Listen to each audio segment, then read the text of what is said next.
গত 18 জুলাই কোটা আন্দোলনের সময় সহিংসতায় গুলিবিদ্ধ হয়ে রাজধানীর উত্তরে মারা যান মীর মাহফুজুর রহমান মুগ্ধ। তিনি বাংলাদেশ ইউনিভার্সিটি অব প্রফেশনালসের শিক্ষার্থী ছিলেন। মৃত্যুর কিছুক্ষণ আগেও তাকে হাসি মুখে আন্দোলনকারীদের হাতে পানি তুলে দিতে দেখা গেছে। সেদিনের ঘটনার বর্ণনা করলেন পাশে থাকা বন্ধু আশিক। ঘুরে তাকিয়ে দেখতে পেলাম যেটা আছে মুগ্ধর হাতে সেই পানির বোতল, বিস্কিটের ব্যাগ।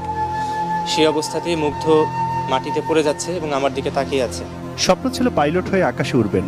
সেই আশা পূরণ না হলেও খুলনা বিশ্ববিদ্যালয় থেকে গণিতে স্নাতকোত্তর সম্পন্ন করে বিউপিতে এমবিএ করছিলেন মুগ্ধ।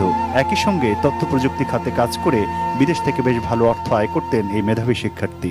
ও তো আমার শুধুমাত্র ভাই না, মানে আমার বন্ধু বলেন, বেস্ট ফ্রেন্ড বলেন, ভাই বলেন, সবই ও ছিল। ওর খুব ইচ্ছা ছিল বিমান বাহিনীতে জিডি পাইলট হিসেবে কাজ করবে। স্নিগ্ধ মুগ্ধর যমজ ভাই, দেখে মনে হবে আরেকজন মুগ্ধ। পরিবারের এখন চাওয়া